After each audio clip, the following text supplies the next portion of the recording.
وَلَقَدِ اسْتُهْزِئَ بِرُسُلٍ مِّن قَبْلِكَ فَأَمْلَيْتُ لِلَّذِينَ كَفَرُوا ثُمَّ أَخَذْتُهُمْ فَكَيْفَ كَانَ عِقَابِ۔ اور یقیناً آپ سے پہلے کے پیغمبروں کے ساتھ اے نبی مسخرہ پن کیا گیا تھا، اور میں نے بھی کافروں کو ڈھیل دی تھی، پھر انہیں پکڑ لیا تھا، بس میرے عذاب کی کیسی کچھ تکلیف ہوئی۔ سامعین، اب اس آیت کی تفسیر سماعت کیجیے۔ انبیاء کے ساتھ مذاق کرنے والوں کو بھی مہلت ملی۔ اللہ تعالیٰ اپنے رسول محمد صلی اللہ علیہ وسلم کو تسلی دیتے ہیں کہ آپ اپنی قوم کے غلط رویے سے رنج و فکر نہ کریں۔ آپ سے پہلے کے پیغمبروں کا بھی یوں ہی مذاق اڑایا گیا تھا۔ میں نے ان کافروں کو بھی کچھ دیر تو ڈھیل دی تھی، آخر کار بے طرح پکڑ لیا تھا اور کھو جڑا کھو دیا تھا۔ آپ کو معلوم ہے کہ کس کیفیت سے میرے عذاب ان پر آئے اور ان کا انجام کیسا کچھ ہوا، جیسے اللہ تعالیٰ نے سورہ حج کی آیت نمبر 48 میں فرمایا، جس کا ترجمہ ہے، بہت سی بستیاں ہیں جو باوجود ظلم کے بہت دنوں دنیا میں مہلت لے رہے ہیں، لیکن آخر اپنی بدعملیوں کی پاداش میں عذابوں کا شکار ہوئیں۔ بخاری اور مسلم میں ہے، رسول اللہ صلی اللہ علیہ وسلم نے فرمایا، اللہ تعالیٰ ظلم کو ڈھیل دیتے ہیں، پھر جب پکڑتے ہیں تو ظلم حیران رہ جاتا ہے۔ پھر آپ نے سورہ ہود کی آیت نمبر 102 تلاوت فرمائی، وَكَذَلِكَ أَخْذُ رَبِّكَ، یعنی اسی طرح آپ کے رب جب کسی بستی میں ظلم پھیل جاتا ہے تو انہیں اپنے عذاب میں پکڑ لیتے ہیں۔ أَفَمَنْ هُوَ قَائِمٌ عَلَى كُلِّ نَفْسٍ بِمَا كَسَبَتْ وَجَعَلُوا لِلَّهِ شُرَكَاءَ قُلْ سَمُّوهُمْ أَمْ تُنَبِّئُونَهُ بِمَا لَا يَعْلَمُ فِي الْأَرْضِ أَمْ بِظَاهِرٍ مِّنَ الْقَوْلِ بَلْ زُيِّنَ لِلَّذِينَ كَفَرُوا مَكْرُهُمْ وَصُدُّوا عَنِ السَّبِيلِ وَمَن يُضْلِلِ اللَّهُ فَمَا لَهُ مِنْ هَادٍ۔ آیا وہ اللہ جو کہ خبر لینے والے ہیں ہر اس شخص کی اس کے کیے ہوئے اعمال پر، ان کفار و مشرکین نے اللہ کا شریک ٹھہرایا ہوا ہے۔ اے نبی کہہ دیجئے، ذرا ان کے نام تو لو۔ کیا تم اللہ کو وہ باتیں بتاتے ہو جو وہ زمین میں جانتے ہی نہیں، یا صرف اوپری اوپری باتیں بنا رہے ہو؟ بات دراصل یہ ہے کہ کفر کرنے والوں کو ان کے مکر بھلے سمجھائے گئے ہیں اور وہ صحیح راہ سے روک دیے گئے ہیں۔ جس کو اللہ گمراہ رہنے دیں، اس کا راہ دکھانے والا کوئی نہیں۔ سامعین، اب اس آیت کی تفسیر سماعت کیجیے۔ اللہ تعالیٰ ہی حقیقی محافظ ہیں۔ اللہ تعالیٰ ہر انسان کے اعمال کے محافظ ہیں، ہر ایک کے اعمال کو جانتے ہیں، ہر نفس پر نگہبان ہیں، ہر عمل کرنے والے کے خیر و شر کے عمل سے باخبر ہے۔ کوئی چیز اللہ سے پوشیدہ نہیں، کوئی کام اللہ کی بے خبری میں نہیں ہوتا۔ ہر حالت کا اللہ کو علم ہے، ہر عمل پر وہ اللہ تعالیٰ اپنے علم سے موجود ہے۔ ہر پتے کے جھڑنے کا اللہ کو علم ہے، ہر جاندار کی روزی اللہ کے ذمے ہے، ہر ایک کے ٹھکانے کا اللہ کو علم ہے۔ ہر بات اللہ کی کتاب میں لکھی ہوئی ہے، کھلی چھپی ہر بات کو وہ اللہ تعالیٰ جانتے ہیں۔ تم جہاں ہو وہاں اللہ تعالیٰ تمہارے ساتھ اپنے علم سے ہے، تمہارے اعمال کو دیکھ رہے ہیں۔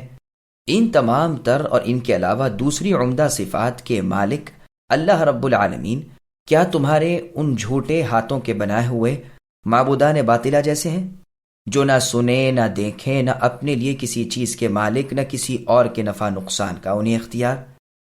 اس جواب کو حذف کر دیا کیونکہ دلالت کلام موجود ہے اور فرمان الہی ہے، وَجَعَلُوا لِلَّهِ شُرَكَاءَ، انہوں نے اللہ تعالیٰ کے ساتھ اوروں کو شریک ٹھہرایا اور ان کی عبادت کرنے لگے۔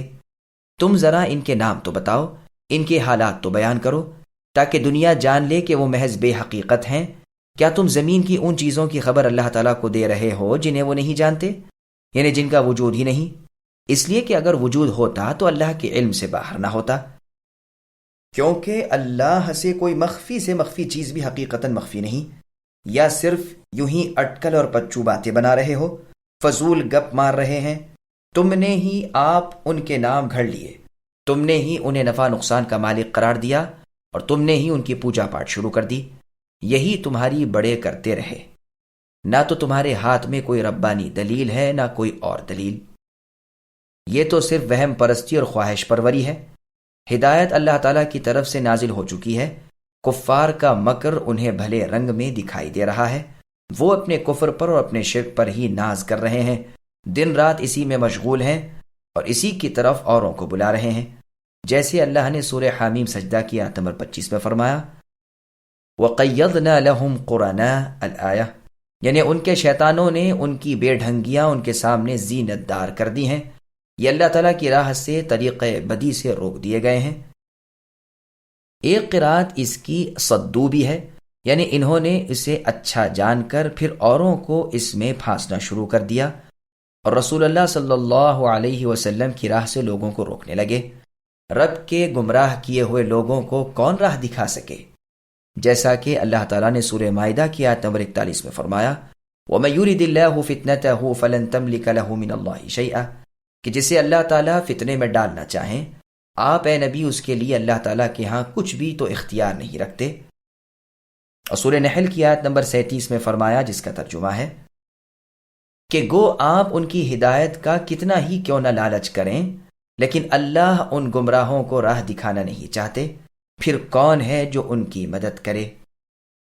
لهم عذاب في الحياة الدنيا والعذاب الآخرة أشق وما لهم من الله من واق مثل الجنة التي وعد المتقون تجري من تحتها الأنهار أكلها دائم وظلها تلك عقبى الذين اتقوا وعقبى الكافرين النار۔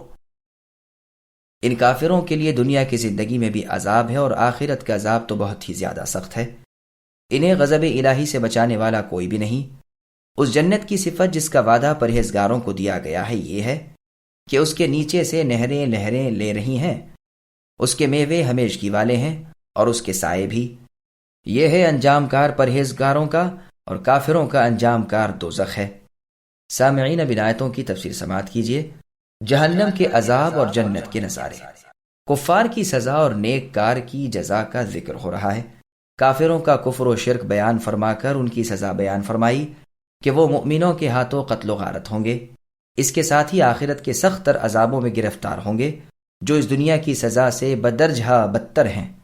ملاعنہ کرنے والی میاں بیوی سے رسول اللہ صلی اللہ علیہ وسلم نے فرمایا تھا کہ دنیا کا عذاب آخرت کے عذاب سے بہت ہی ہلکا ہے۔ یہ روایت مسلم کی ہے۔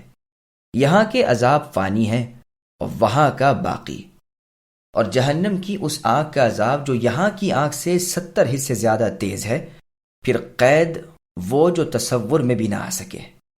جیسے اللہ تعالیٰ نے سورہ فجر کی آیت نمبر 25 میں فرمایا فَيَوْمَئِذٍ لَا يُعَذِّبُ عَذَابَهُ أَحَدٌ، آج یعنی قیامت کے دن اللہ جیسے نہ عذاب کسی کے، نہ اللہ جیسی قید و بند کسی کی۔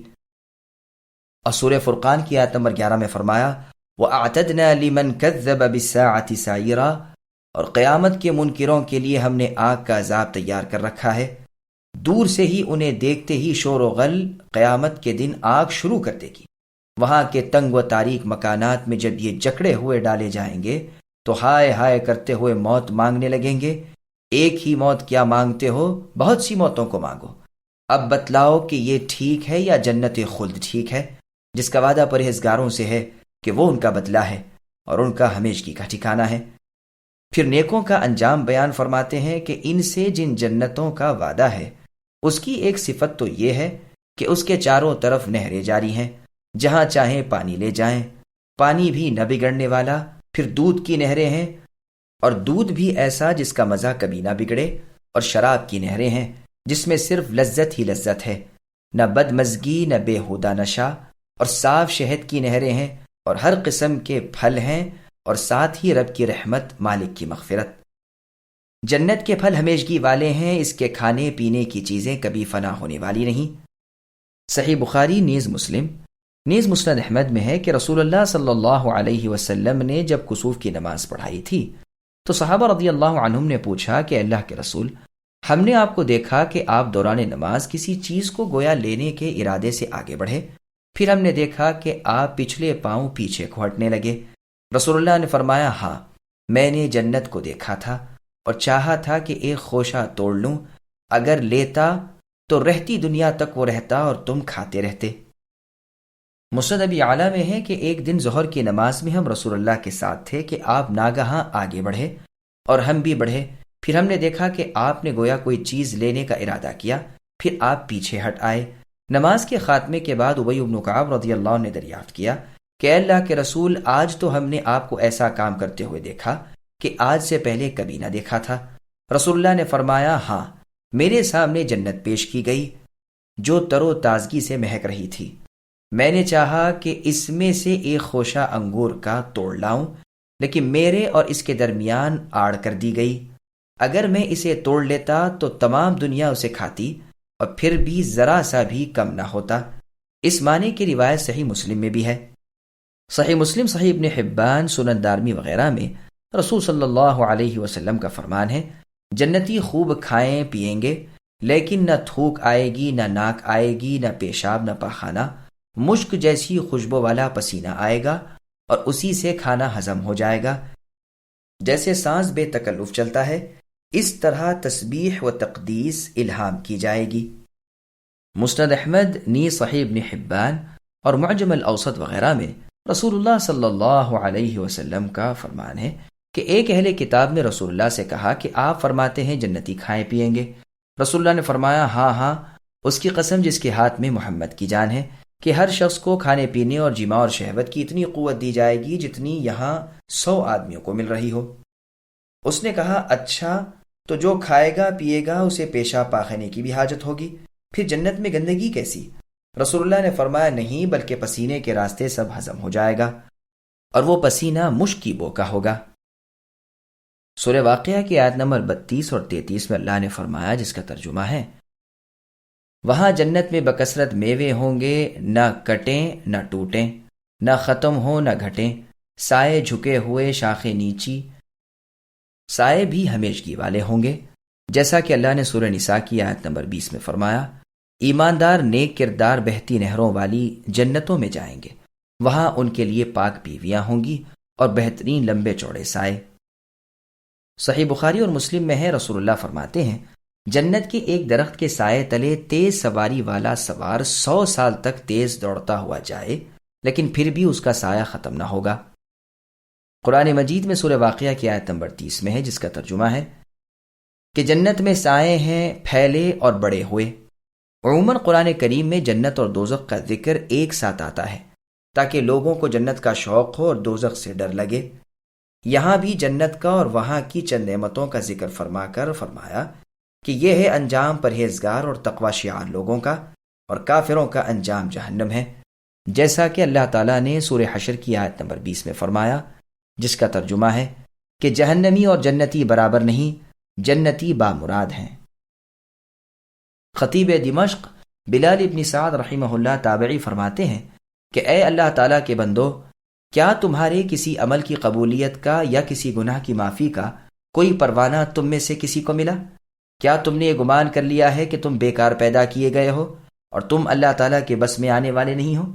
اللہ کی قسم، اگر اطاعت الہی کا بدلہ دنیا میں ہی ملتا تو تم تمام نیکیوں پر جم جاتے۔ کیا تم دنیا پر ہی فریفتہ ہو گئے ہو؟ کیا اسی کے پیچھے مر مٹو گے؟ کیا تمہیں جنت کی رغبت نہیں، جس کے پھل اور جس کے سائے ہمیشگی والے ہیں؟ اے اللہ، ہم آپ سے جنت الفردوس کا سوال کرتے ہیں اور آتش جہنم سے آپ کی پناہ چاہتے ہیں۔